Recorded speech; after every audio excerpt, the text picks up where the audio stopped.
અંકલેશ્વર ઔદ્યોગિક વસાહતમાં રાષ્ટ્રીય પક્ષીઓના મૃત્યુને સંલગ્ન વિભાગથી છુપાવી જમીનમાં દાટી દેવાનું કૃત્ય બહાર આવતા તંત્ર દોડતું થયું. સ્થાનિક સામાજિક સંસ્થાની ફરિયાદના અનુસંધાને વન વિભાગ દ્વારા તપાસ કરાતા રાષ્ટ્રીય પક્ષી એવા 3 મોરના મૃતદેહો બહાર કાઢવામાં આવ્યા. મૃત્યુના કારણો અને ગુનેગારોના સંડોવણીની તપાસ વન વિભાગ દ્વારા કરવામાં આવી છે. અંકલેશ્વર ઔદ્યોગિક વસાહતમાં આવેલ રાલીસ ઇન્ડિયા કંપનીના કમ્પાઉન્ડની બાજુમાં ખુલ્લા પ્લોટમાં મોરોના મૃતદેહને જમીનમાં દાટવામાં આવ્યાની માહિતી પ્રકૃતિ સુરક્ષા મંડળના સભ્ય શ્રી હરીશભાઈ પરમારને મળતા સંસ્થા દ્વારા પ્રાથમિક તપાસ બાદ વન વિભાગને માહિતી આપવામાં આવી હતી.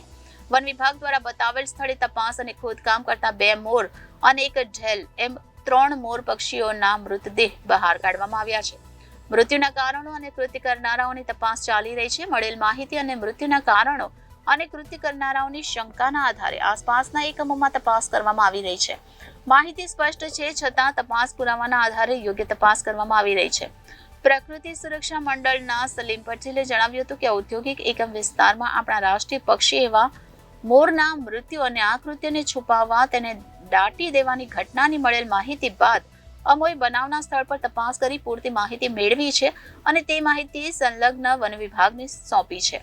સંભવિત કૃત્ય કરનારાઓ બાબતેની અમારી શંકાઓ વન વિભાગને કરી છે, જેથી આશા છે કે યોગ્ય તપાસ થશે અને ગુનેગારો સામે પગલાં લેવામાં આવશે.